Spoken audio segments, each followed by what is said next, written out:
Hola, buenos días. ¿Se escucha bien? Bueno, pues vamos a comenzar con estas jornadas de estos 2 días. Lo primero, daros las gracias a todos por asistir. Y teniendo en cuenta que empezamos un poquito tarde y el programa es bastante completo, le voy a dar directamente la palabra a Urbano Sanz-Cantarejo, que es el comisario adjunto, para que proceda él a inaugurar las jornadas. Gracias, Carlos. Bueno, pues como ha dicho Carlos, le damos la bienvenida a estas jornadas que se celebran en el Norte de Ávila, dentro de la cuenca del Duero.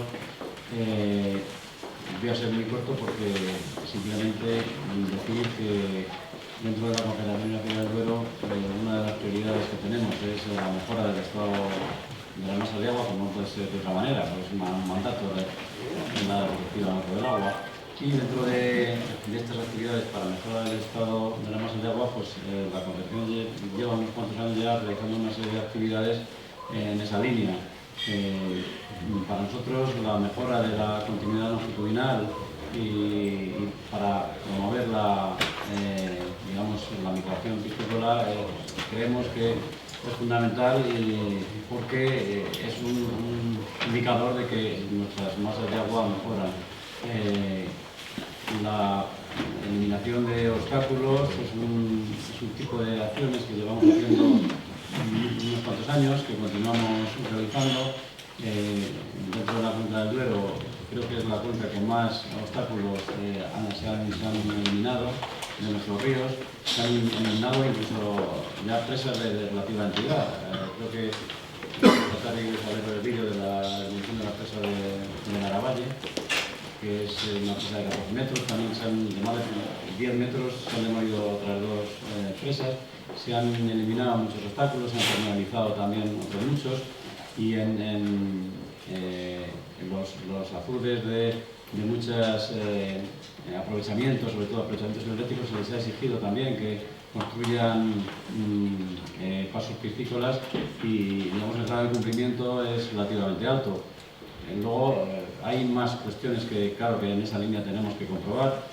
Tenemos que ver no solamente que se construyen esos pasos, sino que luego funcionan. Para eso nosotros tenemos suscrito un convenio con la Universidad de Valladolid, con el ITARA de Palencia, para ver el seguimiento de esos pasos piscícolas y ver si efectivamente están funcionando. Muchas veces los pasos se hacen, pero después no funcionan.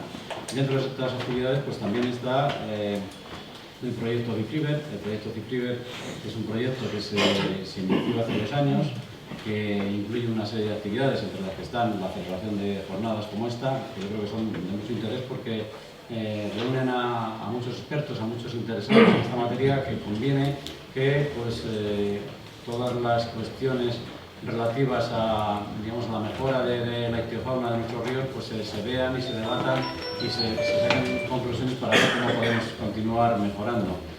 Ya digo que dentro de este proyecto CIFRIBER pues esta es una actividad más. Nosotros, aparte de actividades divulgativas y jornadas como esta, pues también tenemos otras actividades de ejecución de obras para mejora de realización de azudes, en definitiva. Ese tipo de acciones este año queríamos haberlas iniciado, pero con el cierre presupuestario que se produjo, como sabéis todos, a principios de julio, pues nos ha cortado el que podamos haber contratado y iniciado este año ese tipo de obras. Estamos ahora peleando para ver si podemos empezarlas ya a comienzos del año que viene, pero en la administración, aunque digamos que tenemos mucha gente que tira del carro para que estos proyectos sigan adelante, la burocracia administrativa y digamos, lo que es los trámites de contratación y licitación, pues a veces se retrasan más de lo que nosotros querríamos, pero bueno. Seguiremos peleando para sacar estos proyectos adelante. Y bueno, yo tampoco quiero extenderme mucho más porque ya vamos con un poco de retraso y yo tampoco soy el protagonista de la jornada, ni mucho menos. Yo agradecer a todos vuestra presencia. Yo espero que estas jornadas, que según el programa, son de hoy, esta mañana, a la tarde y mañana, pues yo creo que vais a tener la oportunidad de compartir y aprender muchas cuestiones, de visitar también algunas de las actuaciones que hemos hecho nosotros en el Tornes, de visitar también la piscifactoría de Gary Sancho, que es una de las, digamos, de las actuaciones de cría en cautividad que nos conlleva este proyecto Cipriver, con la colaboración de la Junta de Castellón, una piscifactoría de la Junta. Pero bueno, pues con estas jornadas, pues en definitiva, yo creo que sí que vais a tener la oportunidad de conocernos mejor cómo hacemos aquí, digamos, qué hacemos aquí, mejor dicho, para mejorar, digamos, la conectividad de nuestras masas de agua, para mejorar la fauna piscícola y en este caso en Cipriver lo que se trata es de recuperar especies ciprinícolas que están amenazadas y bueno, que luego seguro que con las ponencias que vamos a tener de Javier, de Gustavo, etcétera, pues nos van a ser muy enriquecedoras para conocer mejor toda la problemática que tenemos en esta cuenca y en España en general, ¿no? Y bueno, por mi parte nada más, ya por inaugurada las jornadas y bueno, pues ya para siempre.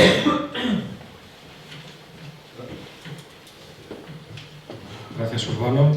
Y bueno, yo simplemente deciros, antes cosas meramente organizativas, si necesitáis cualquier cosa, tanto Pedro Pablo y Verónica, que muchos de vosotros ya los conocéis, que son las personas que han estado en la entrada, cualquier cosa que necesitéis, cualquier sugerencia, cualquier cosa, se lo hacéis llegar.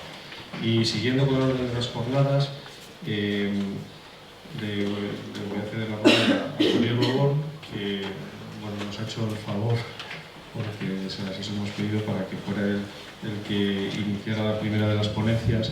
Yo creo que es muy interesante que una persona con la experiencia de Javier, después de tantos años y sobre todo nosotros, yo en mi caso que llevo relativamente poco tiempo en la Confederación, pues tener una perspectiva que estamos hablando de cómo eran nuestros ríos hace unos años y de cómo son ahora, y de los retos que tenemos y cómo han cambiado tanto no solo nuevas barreras transversales, nuevas presiones, especies exóticas, etc., pues yo creo que nos puede dar una visión muy buena después de tantos años de investigación. Y pues te doy la palabra a Javier Ramón, del Departamento de Ecología Evolutiva del Museo Nacional de Ciencias de Madrid del CSIC.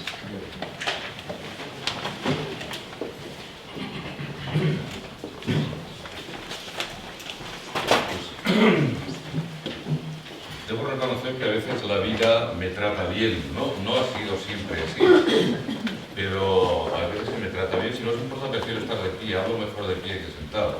¿Lo oís bien o no? Y no, los dioses me han dado una voz poderosa, ¿no? Bueno, pues esta vez es una de esas veces en las que me siento regalado, ¿no? Que alguien me ha regalado la oportunidad de venir a esta charla y la oportunidad de ver lo que está ocurriendo aquí. Porque en realidad la vida que yo he vivido dedicada a los peces, que es lo que voy a contar un poco, ha pasado por varias fases y el mundo ha cambiado tanto, este país ha cambiado tanto, este país se ha civilizado tanto, que cuando veo una cosa como esta me quedo sorprendido. Yo terminé la carrera de biología, la hice en la Universidad Autónoma de Madrid, acabé la carrera en 1977, era más joven que ahora, obviamente. Y entre el año 77 y 1982, que fue cuando terminé la técnica, en realidad vivíamos en un desierto de ignorancia tan profunda que cuando lo veo desde ahora me sorprende que fuéramos capaces de crear algo y de construir algún conocimiento básico. En el territorio de los peces continentales contábamos solamente con una referencia bibliográfica que era Luis Lozano Rey, 1935, y lo único anterior que se había publicado un catálogo de los peces de agua dulce por Fernando de Buen, que era un catálogo, un listado de especies, y lo único que teníamos como referencia entonces era la colección de peces que había hecho Luis Lozano, otra colección anterior que había hecho, ¿cómo se llama aquel hombre? Pérez, no sé qué, y 4 cosas más, y no había nada. No había revistas científicas especializadas en este territorio, ni una. Lo único que teníamos como referencia era la biblioteca del Instituto Español de Oceanografía, que tenía cosas marinas, pero alguna llegaba de rebote, y nada, el desierto y la ignorancia más profunda. Bueno, construir desde ahí no es nada fácil. O sea, muchos pensáis, es mejor coger algo en el desierto del Sahara y empezar desde ahí a andar a ver si hacemos algo. No, aquello era totalmente imposible. Además de eso, estábamos en los años del posfranquismo predemocrático o lo que fuera aquello, en la que las administraciones tenían sus competencias que defendían con cañones en las puertas y tal, y además de todo ese lío, pues era todo un problema.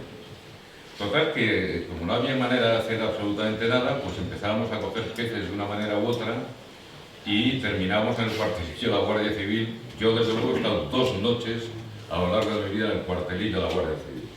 Una de las veces, además, tuvo su gracia especial, porque fuimos a coger peces al río Lozoya, a la provincia de Madrid, arriba de la sierra, y estuvimos durmiendo toda la noche allí, dormían medio saco de dormir, no sé qué tal, y al amanecer, habíamos puesto una red de pescar, al amanecer sacamos la red de pescar y entre barbos y no sé qué historias, cogimos una trucha de 2,5 kilos, preciosa, un bicharraco allí, todo el mundo admirando la trucha aquella, y en una de esas catapladas la Guardia Civil. Llega la Guardia Civil, a ver, chaval, firmes todo el mundo aquí. A ver, papeles, ¿no? Pues mira, los papeles no los hemos tenido, teníamos una autorización para pescar. Nadie tenía la autorización aquella, el papel aquel que nos permitía de alguna manera coger peces y tal igual, pum, al cuartelillo de la Guardia Civil. Y estuvimos en el cuartelillo de la Guardia Civil en Talamanca del Jarama, tenían una carcelilla como una de las películas americanas, que tenía una reja y tal, y dentro de la reja cerrado con llave y tal. Y allí nos iban sacando de uno en uno para hacer, a ver, declaraciones. Entonces no había ordenadores, había que escribir allá bolígrafo y tal. Pues bueno, pues total, que ya pasada la mañana o lo que fuera, el sargento de la Guardia Civil se aburrió de nosotros y nos echó y tal. Llévense a los peces también. No, los peces no se pueden llevar porque son del Estado. Pero aquello fue un follón de cuidado. Pero estas historias, que las cuento así, y os pueden sonar a las guerras de nuestros antepasados, ¿no? Pero no, esto ocurrió en el año 80, ¿no? Cosas de este tipo. Bueno, la verdad es que poco a poco se fue construyendo mucho conocimiento. Poco a poco Nacho Doadrio, que yo veo que acaba de entrar por ahí, empezó a hacer colecciones de peces, y ahora las colecciones del Museo de Ciencias Naturales son enormes de grandes, se puede estudiar lo que uno quiera, no tienes que volverte loco para saber qué bicho es uno, vas a ir a la colección, lo ves, este es. Y las cosas han ido creciendo mucho. En el año 1982 la llegada del Partido Socialista al gobierno fue clave en el desarrollo del Museo Nacional de Ciencias Naturales, porque hasta ese año, desde el año 36 que empieza la guerra, no se había limpiado el polvo de las vitrinas de ninguna de las pocas salas que había en el museo. Es en el 82 cuando llegan los socialistas al poder, se empiezan a hacer cargo de que esto no puede ser así, esto es un desastre, y las cosas empezaron a cambiar, ¿no? A partir de ahí, la cantidad de conocimiento que se ha ido creando sobre los peces continentales, sobre los ríos en general, ha sido realmente notable. A día de hoy, no hay una revista científica de las llamadas de excelencia, las revistas top, que no tengan trabajos publicados por algún científico español. Hay ictiólogos en universidades por ahí, hay ictiólogos en consulting, basta verlos aquí, hay ictiólogos en el Consejo Superior de Investigaciones Científicas, gente que estudia peces por todos lados. Y la cosa pega un cambiazo que muchas veces me sorprende. Pero me sorprendo más todavía cuando veo que se puede llegar a esto que estamos viviendo en este momento. Y es que varias instituciones que en aquellos años eran enemigos mortales, ¿no? Aquello era imposible que la Dirección General de Aguas o de Vinos o de lo que fuera aquello pudiera tener contacto con un biólogo que era considerado una cosa esotérica y tal. Cuando veo que ahora son las comisarías de agua, las direcciones generales de biodiversidad las universidades y las empresas privadas o públicas las que ensamblan proyectos, y ensamblan proyectos tan progresistas como son estas cosas que vamos a ver que se están haciendo aquí, realmente pienso que esto tiene futuro, es decir, que esto no es una cosa casual, sino que hay una serie de caminos intelectuales y políticos que nos llevarán a todos a que se vayan haciendo, vayamos adquiriendo más conocimiento sobre toda esta fauna, sobre los ríos, los sistemas acuáticos, etc. Hay un fenómeno curioso que el otro día me di cuenta. Yo en el año 1991 publiqué un libro sobre pesca eléctrica y sobre los métodos de captura sucesivas para cuantificar poblaciones de peces en río. Pues ese libro, que ahora me he enterado de eso porque se ha agotado ahora, he mirado las citas que tiene ese libro de autores y en los años 90 no lo citaba ni, vamos, no lo citaba absolutamente nadie. Sin embargo, en los últimos años se ha citado cantidades de veces. Entonces, ¿qué ocurre? Que aquellos años cuando yo publiqué ese libro no había nadie en España que lo entendiera. Era imposible que nadie entendiera lo que había contado en el libro. Sin embargo, con todo este progreso, pues la gente se ha enterado y lo están leyendo ahora, 25 años después, y lo están citando ahora, 25 años después. Y eso es una muestra también del cambio que se ha producido y de la sensibilización que se ha ido produciendo en toda la sociedad sobre estos temas. Sin embargo, como todo no puede estar bien, porque si no, esto no sería España, si no hubiera un desastre por algún sitio. Cuando ahora vas a cualquier río de la península ibérica, pues resulta que hay casi más especies introducidas que autóctonas. Desde que llegó la democracia, no es ningún ataque a la democracia ni mucho menos, pero desde que llegó la democracia se han introducido más especies de peces continentales en la península ibérica que en toda la historia anterior. Y esto es una cosa que no puede seguir así. Antes de ayer me enteré, no es un pez, pero me enteré que en la Albufera de Valencia se ha introducido un cangrejo que se llama el cangrejo azul, que es del Atlántico norteamericano, que se come. Y hace un año o 2 años vieron 1 o 2 ejemplares, los cogieron, y ahora ya los pescadores les cogen por sacos, en un año. No quiero acordarme, hace la última vez que visité un embalse de la provincia de Madrid, la única especie que pescaban ayer era el Pomix gibosus, ¿no? El pez sol, ¿no? La cosa, una peste. Bueno, esto no puede seguir así. La cuestión es que, yo por lo menos con la gente que he hablado, nadie sabe cómo parar esta epidemia de invasiones de peces continentales que hay en la península ibérica. Y nadie sabe cómo acabar con las especies que están produciendo epidemias por todos los lados, o pandemias por todos los lados. Es decir, que hay otro desafío nuevo que alguien, o de alguna manera, o todos nosotros, o todos vosotros, tendremos que atacar el día que se conjure el sol con la luna, o lo que sea. Pero el hecho es que hoy hay en España una masa crítica capaz de comprender toda esta problemática, de darle respuestas científicas y técnicas contundentes y, por lo tanto, de progresar. Hoy en España hay suficientes bibliotecas, ahora además con los ordenadores más y más fácil, suficientes bibliotecas como para que la gente se dedique a estudiar, que parecía entonces en aquellos años dedicarse a estudiar era considerada una gilipollez, ¿no? Y hoy hay suficiente masa crítica como para que nadie haga preguntas tan brillantes como esta que les voy a contar. En aquellos años 80 y tantos, yo empecé a hacer un monitoreo de una población de truchas en el río Esma, en Asturias. Y lo he terminado este año cumpliendo 30 años de estar continuamente cuantificando las poblaciones. Aquello necesitaba la autorización previa. Cuando yo llegué a meter un motor de pesca eléctrica en un río, salía la gente de los pueblos llamando asesino y tal, este está matando a las truchas. Se llegó a decir de mí que me habían visto con sus propios ojos montar un kiosco de truchas de Lesba en la Plaza Mayor de Madrid que la atendía. Esto prometo que es literal.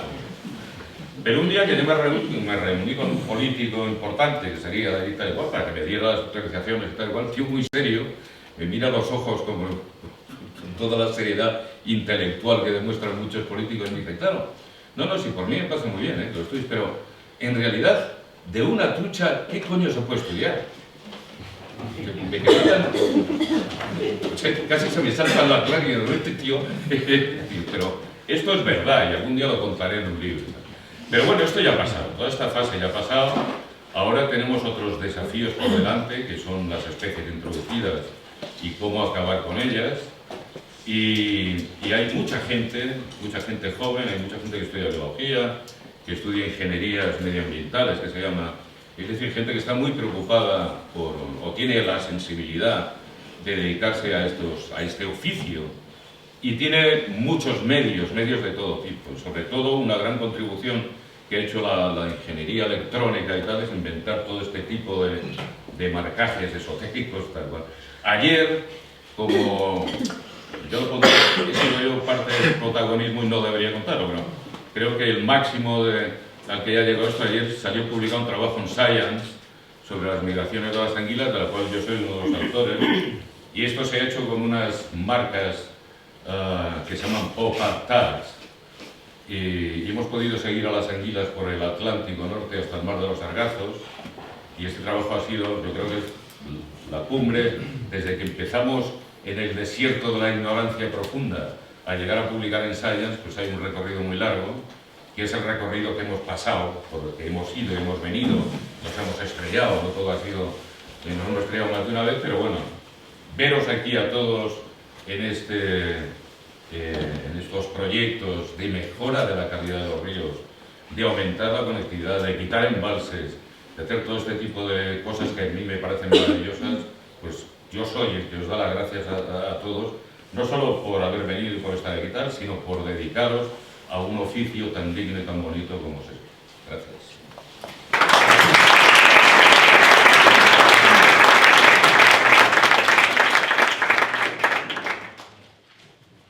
Muchas gracias, Javier. Pues siguiendo con el programa, ahora el siguiente ponente va a ser Gustavo González, que es de la empresa Ictios, Gestión Medioambiental. Es la empresa que tenemos contratada tanto para los trabajos de seguimiento y será desde luego pues, uno de nuestros ponentes principales, porque es que realmente ha estado haciendo pues, los marcajes, los eventos, etc. Y también es quien ha hecho los muestreos en el proyecto FIPE. Su ponencia lleva por título Importancia de la ictiofauna fluvial ibérica. Tanto la charla de Javier como la de Gustavo viene a ser la introducción a lo que sería la parte de las jornadas, pues, para resaltar la importancia que tiene los endemismos que tenemos aquí en la península ibérica, en concreto en la cuenca del Duero, y que fue la palabra de Gustavo.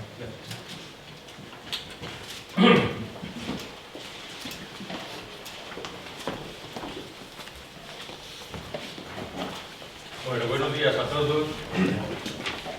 Somos un grupo muy heterogéneo, hay distintos niveles de formación, entonces esta charla quiere ser solo una introducción a los peces con los que estamos trabajando y la importancia que tiene trabajar con este tipo de especies, como dijo antes Javier. Es un atrevimiento hablar de esto, están hablando Javier y Nacho, sé que debería contar esto, pero vamos a hacer un repaso rápido sobre las singularidades de la ictiofauna ibérica. Todos los que estamos aquí estamos muy sensibilizados con la biología de la conservación.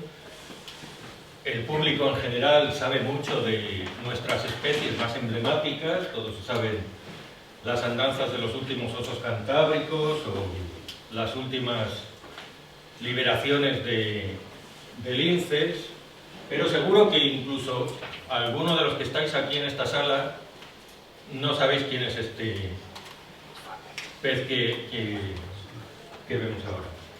El facté está tan amenazado como el oso cantábrico, como el urogallo, como el lince, y sin embargo, buena parte de los especialistas en temas de agua y el gran público en general no sabe de su existencia. Los peces son los grandes desconocidos de la ictiofauna ibérica. En buena parte, por lo que comentaba antes Javier, del desconocimiento que hay aún hoy en día sobre algunos aspectos del ibérico. Hay muy pocos trabajos, como decía Javier antes, de finales del XIX, los trabajos de Mariano de la Paz Graels y de Steingartner sobre ictiofauna ibérica, el conato a principios del siglo XX con las obras de Luis Lozano y Fernando de Buen. Este libro del 35, yo creo que buena parte de los que estamos aquí que trabajamos con peces lo hemos utilizado, porque era lo único que había entonces. Y desde esto hasta las bases para el seguimiento de la ictiofauna continental ibérica, que es el último compendio que ha publicado Ignacio, gracias a un grupo de investigadores que empezaron en los años 80, un grosor del alfabético: Almasa, Nacho Doadrio, Benir Vira, Javier, Adolfo de Sostoa. Empezó a moverse la ictiología ibérica y buena parte de los que nos dedicamos hoy en día a esto, de una u otra manera somos discípulos de él. Para hacernos una idea de lo poco que aún hoy en día se sabe de nuestros peces, la cuarta parte de ellos han sido descritos o redescritos en lo que llevamos del siglo XXI, en los últimos 16 años. Bien, en la península ibérica hay 61 especies autóctonas. El número puede variar, depende de si se considera alguna más de las especies de estuario, pero 50 de ellas son exclusivamente continentales. Y de las especies continentales, el 90% son endemismos. Son especies que se encuentran en la península ibérica y en ningún otro sitio más. Por lo tanto, desde el punto de vista de la conservación y la biodiversidad, los peces son un grupo yo me atrevería a decir, el grupo de vertebrados más importante desde el punto de vista de la conservación. Y al que menos recursos. No les voy a aburrir, pero todas las especies que están en colorines son endemismos.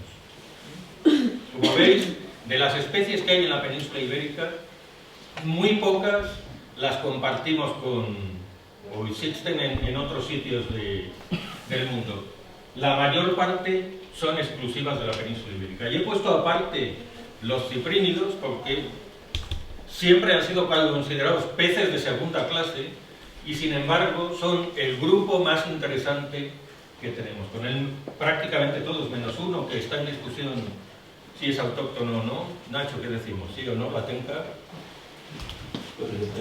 Bueno, salvo ese, el resto son endemismos. ¿Son muchos o pocos? 50 especies exclusivamente continentales. Pues depende de con qué lo comparemos. Si lo comparamos con el resto de la ictiofauna continental europea, tenemos muy pocas especies. Es difícil encontrar en la península ibérica un río que tenga una comunidad de más de 6 o 8 especies distintas. En comparación con la Europa central tenemos muy pocas especies. ¿Por qué tenemos tan pocas especies? Pues fundamentalmente por los orígenes de los peces, de la llegada de los peces a la península ibérica y la historia geológica de la península. Una parte de los peces son de origen asiático y llegaron a través del mar de Obi, que era un gran mar que había en Centro Europa hace unos poco menos de 40 millones de años. Y esto coincide con el registro fósil. El primer fósil de peces en España es de hace 25 millones de años más o menos.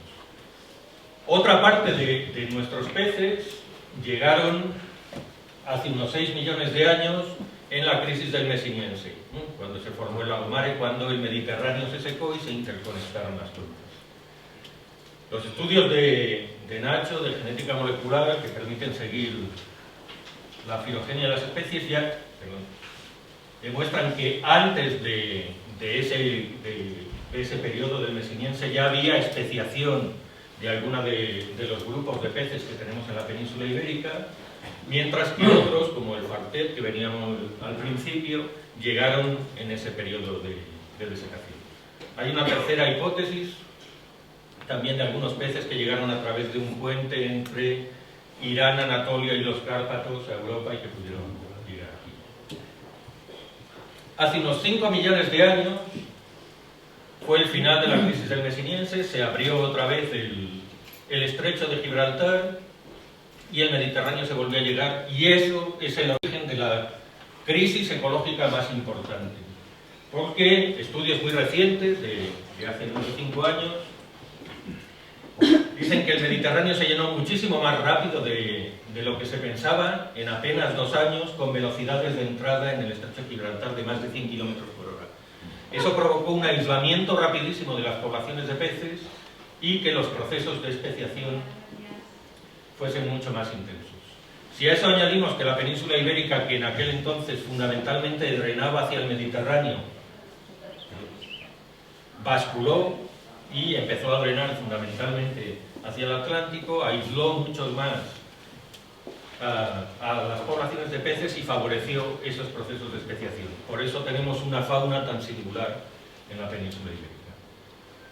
De tal manera que pasamos de las cuencas endorreicas del Terciario, que se conectaban periódicamente y permitían el intercambio de especies, a la configuración actual de la red hidrográfica de la península ibérica, que es relativamente moderna, tiene unos 2 millones de años, ayudada por el modelado glacial, que fue la que permitió la última entrada de especies a la península ibérica. A medida que avanzaba el hielo, se produjo un proceso de colonización de especies septentrionales en la península ibérica, y las retiradas del hielo permitían una cierta dispersión, pero que fue mucho menor que los procesos de colonización. De tal manera que tenemos como una línea que separa el Mediterráneo del resto de Europa. En la Europa continental hay especies con un rango de distribución muy amplio y el número de endemismos es bajo, mientras que en el Mediterráneo sucede todo lo contrario. Tenemos especies con distribuciones muy reducidas, pero el número de endemismos es muy bajo. Ahí vemos la representación del número de endemismos en la cuenca del Mediterráneo.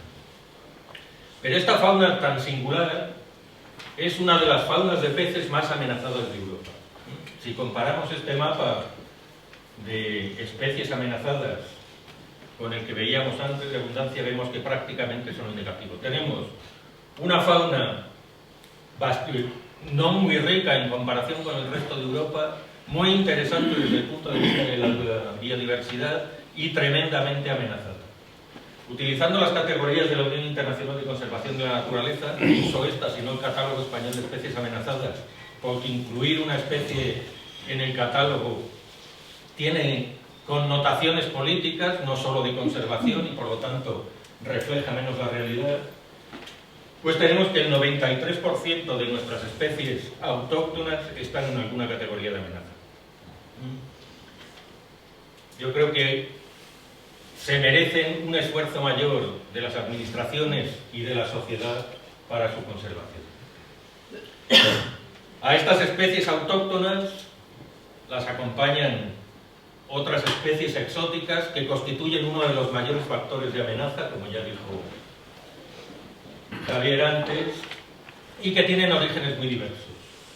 Hasta los años 70, la principal vía de introducción de especies exóticas en la península ibérica era la administración y experimentación, pero en los últimos años estamos viendo que la acuicultura, la acuariofilia y sobre todo la pesca deportiva está trayendo la incorporación de muchas especies exóticas a nuestra fauna, a nuestros ríos, que tienen un impacto directo sobre la conservación de nuestras especies. Como es habitual, las especies exóticas que se adaptan y tienen éxito, tienen mucho éxito porque no se encuentran competencia, de tal manera que de las 26 especies exóticas que oficialmente hay en nuestro país, porque hay más, les puedo decir que hace 2 años sacamos un Oscar tigre en el río Torío, por ejemplo, que son anécdotas porque no son poblaciones establecidas, pero que hay más especies de las que figuran en el catálogo, pues bien, el 65% tienen carácter invasor. Pero vamos a volver a nuestras especies autóctonas y a orientarlo hacia lo que vamos a hablar el resto de la mañana, que es continuidad fluvial.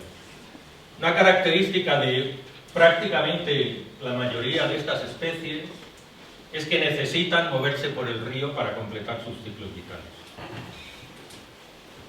¿Por qué se tienen que mover? Por motivos muy diversos, por necesidades reproductivas, por requerimientos de hábitat, por gradientes térmicos. Cada vez estamos detectando más movimientos en este sentido, por problemas de recursos biológicos, por territorialidad. El caso es que necesitan moverse.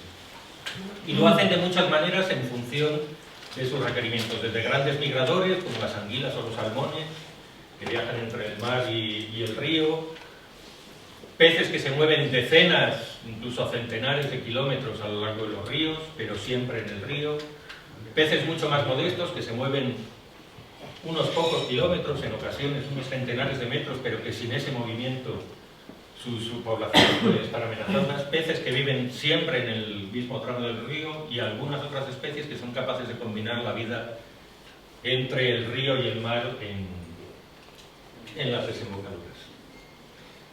La pregunta es, si los peces necesitan moverse, ¿existe conectividad dentro de nuestros ríos? ¿Los peces pueden hacer lo que realmente necesitan? Echando solo un vistazo al catálogo de grandes presas, vemos que España ocupa el 5º lugar en el mundo en grandes presas, lo que ya nos da una idea de que tenemos más presas que países tan grandes como Canadá o Brasil, que nuestros ríos están muy compartimentados. El censo de 2006 ya incluía casi 30 presas más que el de 2001. Todos conocemos los efectos de las grandes presas sobre los ríos y las poblaciones de peces, especialmente cuando llevan aparejadas inversiones de caudal en embalses de regadío, pero yo quiero centrar la atención, bueno, son las responsables de la desaparición de algunas especies, como la anguila, pero yo quiero centrar la atención no sobre las grandes presas, sino sobre las decenas de miles de pequeños obstáculos que hay en nuestro río, que pueden ser de tipos muy diversos, desde azudes de derivación, infraestructuras viarias, estaciones de aforos, vados, que en muchos casos la solución consiste en pensar 5 minutos en pez a la hora de construirlos, pero que convierten a nuestros ríos no en cauces continuos, sino en una sucesión de láminas de agua desconectadas. Luego hablaremos. Incluso las poblaciones sedentarias necesitan ese intercambio entre los núcleos de población, que cuando construimos una barrera aislamos, reducimos el número de individuos, bajamos la capacidad de carga del sistema y impedimos esa deriva genética. Y a corto plazo no tienen aparentemente impacto, incluso desde algunas visiones del río, desde los pescadores dicen es que es mejor porque conserva una lámina de agua en estiaje, podemos albergar poblaciones más tiempo, pero a medio y largo plazo suelen llevar a la extinción de la población por problemas de deriva genética y de aumento de la capacidad de carga. En este gráfico de aquí vemos cómo aumenta el riesgo de extinción en un periodo entre 30 y 100 años en función de cuánto constriñamos las poblaciones de peces. En este otro de aquí vemos la evolución normal de una población. Estos picos sería el reclutamiento, que depende de muchos factores y por lo tanto oscila mucho, pero la población base es mucho más estable. Bien, pues en una población constreñida, en torno a 30 50 años, la población colapsa. Por lo tanto, las presas, junto con las especies invasoras y las detracciones abusivas de agua y la calidad de agua, son los mayores problemas que amenazan a las comunidades de peces de la península ibérica. Y a esto le vamos a dedicar el resto de estas jornadas. Muchas gracias.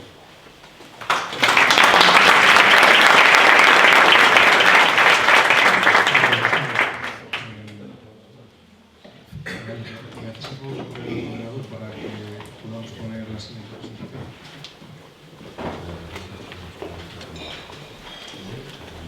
Bueno, yo creo que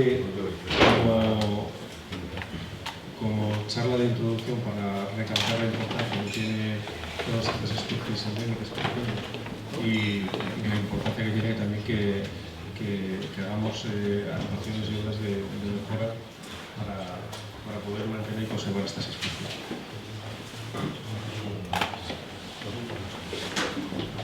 Antes de cederle la palabra a Ignacio Rodríguez Muñoz, de la Oficina de Planificación de la Confederación Nacional de Uruguay, me gustaría robar 5 minutos simplemente en 4 diapositivas para hacer una breve introducción, ya pasadas estas 2 primeras ponencias más generales,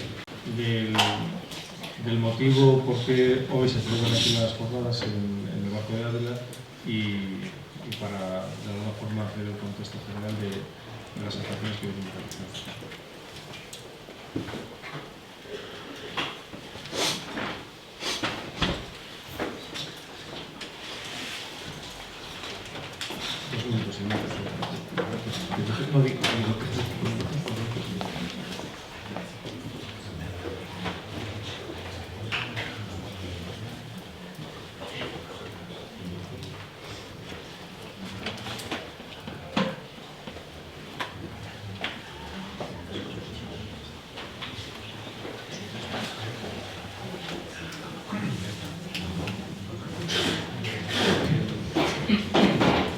Simplemente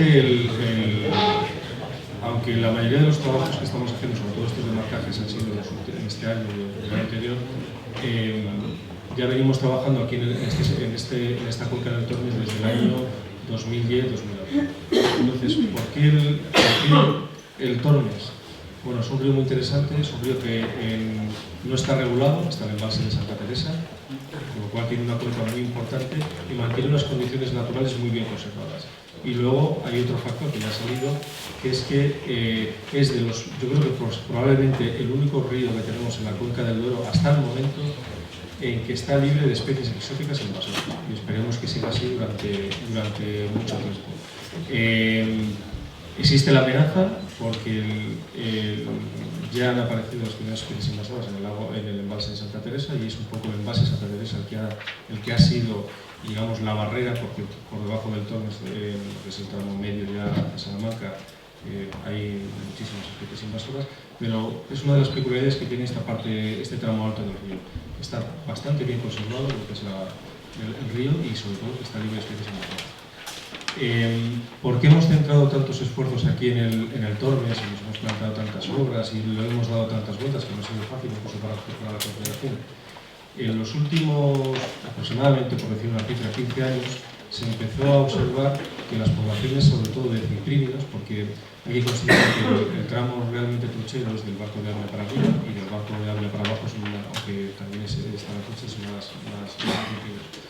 Se empezó a observar un declive enorme de las poblaciones de ciprínidos, especialmente de boga y de barro. Era habitual, entramos en la parte de arriba del Tormes, en Hoyos del Espino, la Liseda, ver cardúmenes de boga enormes, y que incluso la Junta de Castilla y León hacía rescastes de boga, incluso se utilizaba la boga como inicios, tal como nos explicó Juan Carlos Velasco, para poder alimentar el ucho en la zona del Galisancho. Pero a raíz de la construcción fundamentalmente de varias minicentrales y de varias estaciones de aforo nuestras, de la Confederación, se empezó a observar eso que acaba ya de adelantar Gustavo, que no era algo de un día para otro, de un año para otro, sino que poco a poco las poblaciones de ciprínidos de boga y barro empezaron a desaparecer de la parte alta del Tormes. Y eso, porque aquí no hay un único culpable, no hay un único responsable de una FUD, de una central, de una estación de aforos, sino también en todo este tramo del río tenemos inventariados 131 obstáculos transversales. Es decir, al final hay efectos acumulativos, y eso, aparte de que algunos pudieran tener un mayor efecto en la tranquilidad o no, pero hay efectos en que las poblaciones es cierto que las poblaciones de boga y barro empezaron a caer enormemente. Esto es un mapa del Miramé, del número con el icono de los azules. Y luego aquí ya lo que hicimos cuando empezamos a trabajar en torno al año 2010, 2011, en el programa de cauces empezábamos a hacer pequeñas obras de conectividad basadas fundamentalmente en la oportunidad, porque podíamos actuar sobre un azul, porque llegábamos a un acuerdo, etc. Y íbamos haciendo pues una obra aquí, en la zona alta, otra zona en la zona baja, y íbamos haciendo pequeños parches. Pero eso fue el inicio y el comienzo, y yo creo que tiene también su importancia, porque tenemos que reconocer también desde la Confederación que hemos ido aprendiendo en estos últimos 5 o 6 años, incluso en hacer los pasos para peces, a la hora de las escalas, etc. Porque no todo era tan sencillo como parecía. Ya en el año 2015, cuando acabamos una de las primeras, digamos ya, actuaciones de forma integral en todo el tramo del Tormes,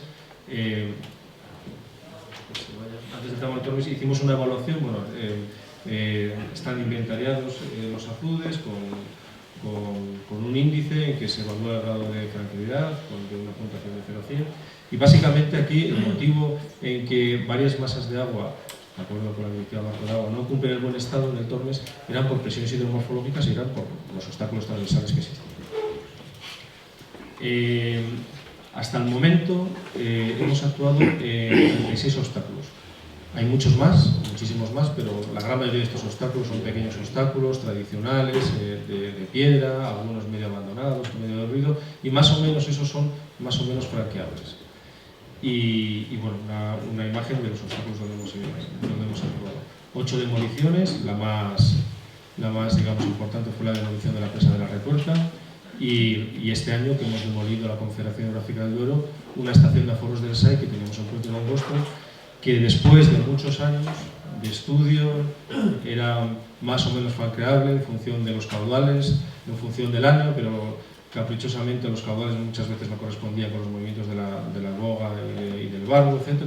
Al final hemos decidido demoler esa infraestructura como para poder garantizar que los peces puedan pasar. 18 rampas de escollera o rampas de peces, como queramos llamarla. Bueno, varios ejemplos. También hemos actuado no solo en el Tormes, en el curso principal, sino también en los principales tributarios, como el Becerillas, el Corneja, el Aravalle. Esta fotografía de la parte derecha es una de las obras que mañana iremos a ver. 3 pasos naturalizados y 4 escalas de estanques sucesivos pues, convencionales. Con todo esto, a falta de hacer la nueva valoración, pues ya en el 2015 obtuvimos una mejora en el índice de compartimentación de en torno del 25-30% en todo lo que sería la cuenca, que estamos hablando de una cuenca de aproximadamente 200 kilómetros de río, en lo que es el Tormes, pero lo que llamaba mucho la atención es que liberábamos tramos completos, es decir, la demolición de la presa de Aravalle liberaba todo el río Aravalle. Es decir, aunque la mejora era en torno al 25-30% y en algunos casos el 50%, pero en algunos tramos del río era del 100%. La importancia de los trabajos de seguimiento, que es lo que va a incidir ahora Ignacio como responsable de la Confederación del proyecto Network Rivers, donde tiene encomendada una de las tareas que es el desarrollo de, bueno, nos lo va a explicar él. Lo importante que es no solo hacer una obra, sino seguirla, ver que es efectiva y eficaz. Y además yo creo que tiene un efecto muy importante y es una de las partes del éxito, yo creo que de aquí del Tormes. No solo llegamos a saber si los peces pasan o no pasan, pero también nosotros generamos conocimiento propio de cómo hemos hecho la obra y de qué mejoras tenemos que hacer para sucesivas obras y no cometer los mismos errores. Y no pensar que la solución que hemos ideado la primera vez es la definitiva y la única. Y gracias al seguimiento que hemos hecho durante todo este tiempo, creo sinceramente que nosotros mismos hemos aprendido mucho. El marcaje de peces mediante las marcas electrónicas tipo PICTAC, pero también les hemos utilizado, que lo explicará Gonzalo también, el radiotracking para algo muy concreto, para unos nichos de conocimiento, o sea, unas lagunas de conocimiento que teníamos que consideramos que eran como barreras ecológicas y lo explicará Gustavo. Unas fotos del marcaje. Y luego, en este caso, hemos establecido, como es un estudio más a largo plazo, hemos establecido toda una red de control, estaciones que vamos a ver mañana, en que va a haber del orden entre este año y el año pasado ya hay del orden de 6.000 peces marcados, el próximo año llegaremos a 10.000 aproximadamente, y hay toda una serie de red de control que enseñaremos con las casetas de orden, etcétera, y podemos ver en tiempo real los pasos de peces a lo largo de todo el río y podemos ya tener un conocimiento, pues yo creo que más científico de cómo está funcionando el Tormes y de cómo se están moviendo los peces. Y con esto nada más, y le dejo a Ignacio solo a modo de introducción de por qué estamos aquí. Gracias.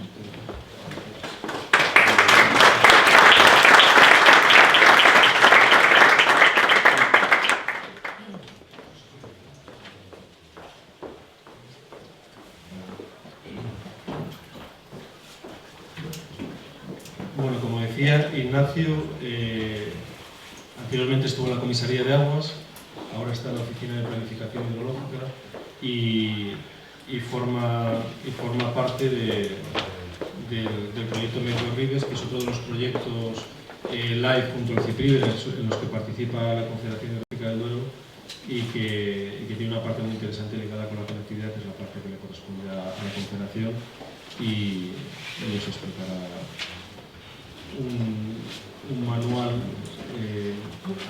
que están redactando y que ya tienen en marcha en relación a la evaluación de las escalas de peces y de dispositivos de paseo. Muchas gracias, Carlos. Muchas gracias a la organización por la oportunidad de participar en esta charla tan interesante dentro de un proyecto que a mí me parece que es, bueno, es bandera, ¿no? Es algo para copiar y trasladar al resto de la cuenca del Duero. O sea, que, de alguna manera yo creo que sois pioneros. Voy a explicar un poquito, muy brevemente, en qué consiste el proyecto Met-Weather Rivers. El proyecto Met-Weather Rivers es un proyecto LIFE en el que participa también en esa especie de nueva moda de coordinación interadministrativa en la que se dejan a un lado los conflictos de competencias y se empieza a colaborar y a conseguir sinergias. Por dentro de esa, digamos, dinámica, la Confederación Hidrográfica del Duero, igual que otras confederaciones del ámbito de la Comunidad de Castilla y León, están participando en un proyecto que lidera la Junta de Castilla y León y que trata de conjugar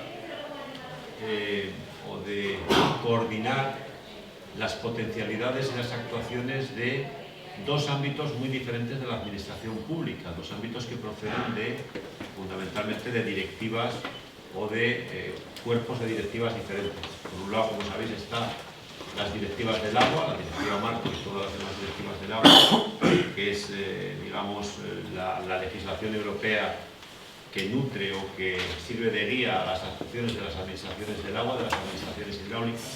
Y por otro lado están las directivas de la Red Natura 2000, las directivas tanto aves como hábitats, que son, digamos, la guía de las actuaciones de las administraciones públicas, en nuestro caso, en el caso español, de las administraciones autonómicas, que llevan a cabo las políticas de conservación de la naturaleza.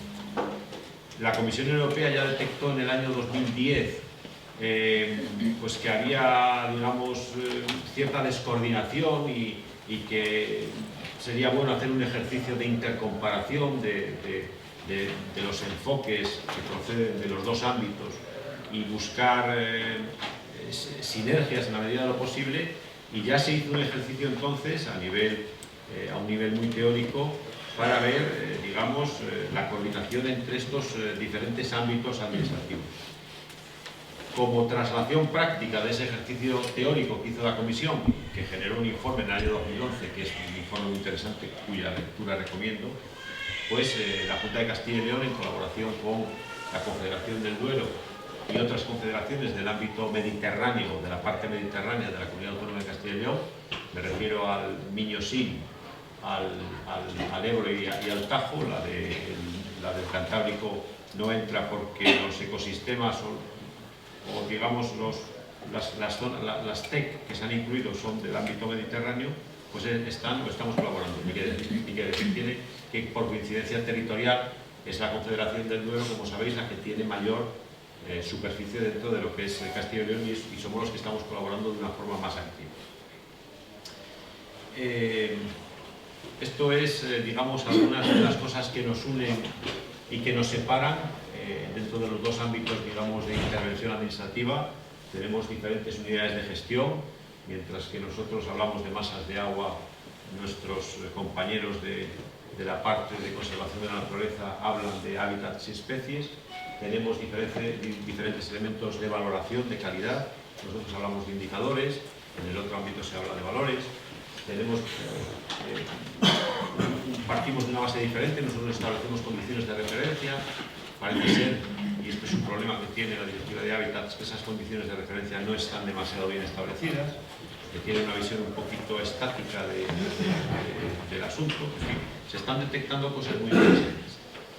Y por otra parte, pues que muchas veces lo que nosotros llamamos un buen estado ecológico es tremendamente contradictorio con el estado de conservación favorable de las zonas de especial conservación de la Red Natura 2000, hasta el punto que masas de agua que nosotros calificamos como muy modificadas, por ejemplo con una alteración hidrológica tremenda, por una gran regulación de un embalse, pues aguas abajo de esos embalses, en esas masas que nosotros tenemos como muy modificadas, pues hay un CEC de 80 kilómetros de ribera, que es la maravilla mundial y que choca o es contradictorio con nuestro sistema de valoración. Bueno, pues estas cosas son las que estamos intentando, en las que estamos intentando entendernos, coordinarnos, por lo menos, y es un esfuerzo que se ha hecho, yo creo que es bastante notable, entender los lenguajes de cada cual, que ya es todo un punto de partida.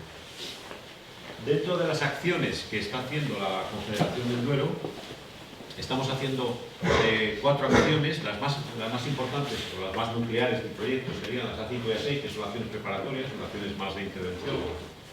Me voy a centrar en la 6, que es el diagnóstico de coherencia y conectividad Red Natura 2000 en la cuenca del Duero, en el territorio de Castilla y León, porque es lo que le conviene a esta jornada, ¿no? Estamos haciendo esta acción 6 a través de 2 trabajos. Uno de ellos es un convenio de colaboración que se ha suscrito entre la Confederación Hidrográfica del Duero y el ITAGRA de la Universidad de Valladolid, que es un grupo, dentro del ITAGRA hay un grupo que lidera Javier Sanz, que está por aquí entre nosotros, que están, digamos, investigando, trabajando mucho en todo el tema de continuidad longitudinal, son especialistas tanto en el diseño como construcción y mantenimiento y seguimiento de escalas de peces, y con ellos estamos haciendo un seguimiento a través de ese convenio en principio, en la primera atacada han sido 60 obstáculos y va a haber una ampliación que me parece que van a ser otros 45. En total se van a seguir aproximadamente 100 y pico obstáculos, ¿no? Como consecuencia de una intervención administrativa muy activa y muy eficaz de la Confederación Hidrográfica del Duero, pues muchos concesionarios, especialmente todo el sector de la pequeña mini hidráulica, el sector hidroeléctrico, pues han tenido que construir escalas de peces, poner dispositivos de paso de peces en cumplimiento de la legislación vigente.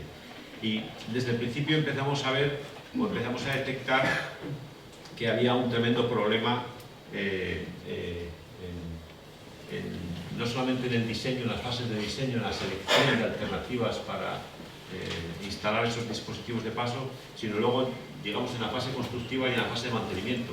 El ciclo de vida de una escala de peces es un ciclo de vida muy complejo. Como falla una de esas fases, falla todo. Una escala de peces es un mal menor, pero es un mal. Si tenemos un obstáculo que está fuera de uso, lo mejor es quitarlo. Eso de poner escalas de peces en obstáculos fuera de uso, no termino de verlo. No termino de verlo porque donde teníamos un problema ahora tenemos 2 y alguien se tiene que hacer cargo de ese mantenimiento. Si no se hace un buen diseño, una buena ejecución y sobre todo un buen mantenimiento, las escalas de peces son completamente inoperativas, es dinero tirado. Por lo tanto, insisto, esos dispositivos tienen que estar en obstáculos en los cuales haya un usuario que se haga cargo, que sea responsable y que los mantenga. De la experiencia de los trabajos que se están llevando a cabo en el terreno de este convenio, como bien decía antes Carlos, hemos aprendido mucho. Estos proyectos nos han permitido aprender un montón de cosas. Desde hace 5 o 6 años para acá creo que vamos mejorando y cada vez siendo más eficaces en la gestión de todos estos asuntos. Al principio empezamos dando un poco palos de ciego, pero yo creo que ahora ya tenemos una idea un poquito más, no definitiva, pero un poquito más sólida de estas cuestiones.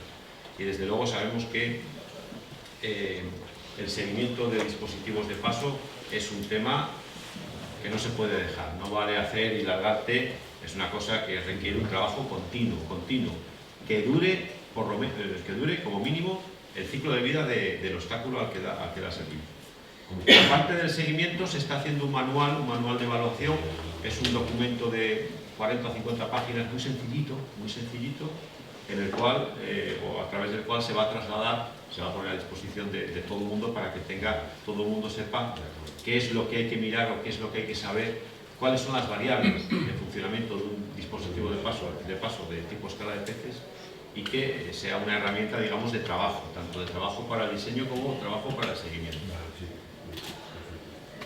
Esta es una tabla de ese manual Y ahí ves, digamos, las diferentes fases que se están y las diferentes variables que se están estudiando dentro de los trabajos que está haciendo la gente de Javier. Como está por aquí, luego a lo mejor en la mesa redonda pues, podemos ampliar un poquito la información. El segundo trabajo que estamos haciendo, es un trabajo, digamos, más teórico, es un trabajo de diagnosis de conectividad dentro de lo que es la Cuenca del Duero, de los espacios de la Red Natura 2000, y lo que se está haciendo es un diagnóstico de los tres tipos de continuidad o de conectividad que existe dentro de los ecosistemas fluviales, de los ecosistemas acuáticos fluviales. Y como sabéis, no solamente es la longitudinal, sino que también nos preocupa muchísimo la continuidad lateral o transversal y, por supuesto, la vertical. Es objeto de esta jornada longitudinal, pero bueno, también voy a decir algo de la lateral y de la vertical, porque yo creo que interesa. Al final, lo que buscamos es un buen funcionamiento de ecosistemas acuáticos y no debemos de centrarnos solamente en un factor, esto es multifactorial, ¿no? La continuidad longitudinal, en el caso de la Cuenca del Duero, somos de los pocos organismos de cuenca, yo diría, de los pocos, incluso me atrevería a decir, de la Unión Europea, que cumplimos la directiva marco, en el sentido de que tenemos un indicador de continuidad, por lo menos longitudinal. Ese indicador de continuidad longitudinal es el que os ha explicado y que os ha puesto ahí Gustavo. De hecho, Gustavo fue el padre de la criatura, es el IC que lo tenemos incorporado en el plan hidrológico de la Cuenca del Duero. Y no es ni más ni menos que un índice que se obtiene de otros índices, un índice que se obtiene de los índices de franqueabilidad de cada obstáculo, y pues para hacer una especie de daros cuenta que nosotros lidiamos con 770 y pico masas de agua, de las cuales 706, quiero recordar, son masas de agua superficial, y en cada una de esas masas tenemos que hacer una diagnosis, y en cada una de esas masas tenemos que medir del orden de 30 o 40 o 50 a veces parámetros que dan lugar a 20 o entre 15 y 25 indicadores. Es decir, el tráfico de datos es inmenso y tenemos que buscar indicadores sencillos. Este IC es un indicador que ha servido, es un buen indicador, yo creo que es un indicador muy defendible, y lo que hemos intentado en el proyecto este es hacer un indicador, o intentar adaptar un indicador un poquito mejor, que es el que llamamos PC, es el índice de probabilidad de conectividad, que no es ni más ni menos que la aplicación de la metodología de grafos que se está haciendo a nivel europeo, en otro proyecto europeo, para lo que es fragmentación y conectividad de ecosistemas terrestres, aplicarlo a fluviales, lo cual ha tenido toda una serie de avatares. Por aquí está la persona que lo ha estado, digamos, que ha estado detrás de la computación de esto, que ha sido bastante complicado, porque insisto que es que estamos moviendo toneladas de datos, y es el índice, las adaptaciones que ha habido que hacer a la metodología de grafos a ríos es, por ejemplo, la simetría de la conexión entre tramos. Daros cuenta que un obstáculo transversal no tiene, digamos, la misma probabilidad de franqueo hacia arriba que hacia abajo. Por eso, esos dos numeritos, el 0,8 significa que la probabilidad de franqueo hacia aguas abajo es mucho mayor que el 0,2, que es en ascenso en ese obstáculo que está ahí señalado, en la parte baja, ¿no? Entre los tramos. Bueno, pues digamos que con estas mimbres se ha cocido un cálculo de este índice de conectividad que genera dos tipos de información. Por un lado, la importancia de los tramos como conectores, y por otro lado, la importancia de los obstáculos en esa conexión. El intento con respecto al índice al índice de continuidad que tenemos dentro del plan hidrológico de la Cuenca del Duero, el intento de mejorarlo no es ni más ni menos que crear una herramienta que sirva un poquito de decisión, ¿no? Un poquito pensando en proyectos tipo el CIPRIVE o actuaciones en cauce de las ordinarias que está llevando a cabo el organismo. En temas de continuidad, pues darle una herramienta de decisión. Muchas veces, si tienes la posibilidad de, por cuestiones económicas o cuestiones de oportunidad, de abordar 4, 5, 6 dispositivos, aquí tienes una herramienta que te permite saber cuál es más eficaz desde un punto de vista de continuidad. Voy a hacer una referencia muy rápida al índice de conectividad transversal, que intenta, al igual que el anterior, ser una mejora de uno que ya tenemos incorporado en el plan hidrológico de la Cuenca del Duero, que es el índice de conectividad lateral. El ICLAT es un índice muy sencillo, no es ni más ni menos que el porcentaje longitudinal de una masa de agua que está canalizado, que tiene algún grado de alteración morfológica, y lo que intentamos con el índice de conectividad transversal es superar esa monodimensión en la que trabaja el índice de arriba, que es un índice que trabaja solamente con longitudes, e ir a un enfoque bidimensional, a trabajar con superficies. Daros cuenta que los ríos tienen una movilidad lateral que en algunos casos es enorme. Hay ríos cuya, digamos, llanura de inundación en algunos casos puede ser incluso kilométrica. Esa información la perdemos al hacer un índice exclusivamente que trabaje con longitudes. De ahí el intento de hacer este índice de conectividad transversal, que no es ni más ni menos que una relación también porcentual de la cantidad de hábitat total disponible, de hábitat, digamos, hábitat de ecosistemas acuáticos dentro de un envoltorio. Y ese envoltorio, no es ni más ni menos, nosotros hemos elegido la superficie total de espacio de libertad fluvial. La definición de ese espacio de libertad fluvial es una definición un tanto ecléptica. Hemos tomado información de muchísimos sitios. Donde teníamos líneas de inundación de 500 años las hemos utilizado, y donde no las teníamos, pues hemos utilizado la cartografía de Geode para la determinación de zonas aluviales y, por supuesto, pues imágenes históricas, etcétera. Ha sido un ejercicio también de mucha computación, de mucho GIS, pero bueno, yo creo que para la parte, digamos, de hábitats se han utilizado asimismo fuentes cartográficas diferentes, por ejemplo, SIOSE, también se ha utilizado el mapa forestal, en fin, toda una serie de herramientas cartográficas que están disponibles, y genera una salida de este tipo, en la cual, siguiendo haciendo una categorización en 5 categorías, como hace la directiva marco del agua con indicadores biológicos, nosotros en un indicador hidromorfológico estamos aplicando esa misma categorización y somos capaces de hacer una diagnosis entre muy bueno y malo de los diferentes tramos de las diferentes masas de agua y de las diferentes CEP, ¿no? De las diferentes zonas de especial conservación dentro de la red Natura 2000. Esa es la idea. Y por último, la conectividad vertical. La conectividad vertical es la niña fea de las conectividades porque no tiene indicador. Desgraciadamente no hemos sido capaces de incorporar un indicador de conectividad vertical. La conectividad vertical no es más ni menos que la conexión agua superficial a agua subterránea. En el caso de ecosistemas mediterráneos es vital. Nosotros tenemos problemas en muchas zonas de la cuenca del Duero, como sabéis, con sobreexplotación de aguas subterráneas, y esa sobreexplotación de aguas subterráneas incide en la pérdida de régimen en los ríos que se alimentan con descargas de esas aguas subterráneas, y que ríos que eran tradicionalmente ganadores, pues ahora son ríos perdedores, ríos que jamás llevan agua porque el poco agua que les entra se va para abajo. Bueno, pues la directiva dice que tenemos que incorporar esos índices, que no hemos sido capaces, y desde luego desde un punto de vista cualitativo sí que lo hemos hecho en este trabajo, por lo menos con la información existente, que no está nada mal, porque el IGME en el año 2002, a través de una encomienda,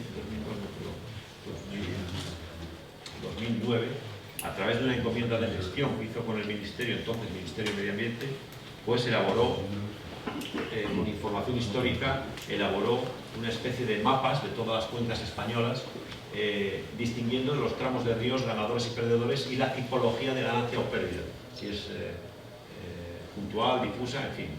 Y esa información nosotros la hemos extraído, la hemos conseguido en formato GIS y la tenemos, digamos, disponible para los que hacéis ya estudios o trabajos más de detalle de determinadas cosas. De momento está en plan cualitativo, pero bueno, tampoco estamos lejos de conseguir hacer un numerito que nos permita hacer comparaciones. Ya para terminar y como reflexión, sencillamente como reflexión. No es por barrer por casa, pero todas estas actuaciones que se están haciendo desde unidades como la Comisaría de Aguas del Duero, que no creo que sea ejemplar en estos temas, en materia de restauración de ríos, todas estas actuaciones, si no se trasladan los resultados de las mismas al programa de medidas de los planes hidrológicos, pierde mucha potencia. No es que os diga que van a ser mejores ni peores, sino que perdemos pegada. si nosotros somos capaces de trasladar a los planes hidrológicos medidas de esta naturaleza, que ya tenemos muchas incorporadas, pero es que estoy viendo que estáis haciendo muchas más que no las tenemos en el plan. Y si además somos capaces de incorporar diagnósticos que estáis haciendo sobre resultados, sobre monitorización de las mismas, el plan hidrológico será mucho mejor. Y irá mucho más en la línea de lo que nos está diciendo la Comisión, que nos está dando todo el día detrás de las orejas. Señores, céntrense más en medidas que vayan a objetivos ambientales. Resulta que se están haciendo, pero no están incorporadas al plan. Entonces, bueno, pues aquí tenemos que hacer ese ejercicio de coordinación entre las administraciones, lo tenemos que hacer entre unidades internas, ¿no? Yo creo que es una buenísima oportunidad de colaborar y de potenciar. Y nada más. Muchas gracias.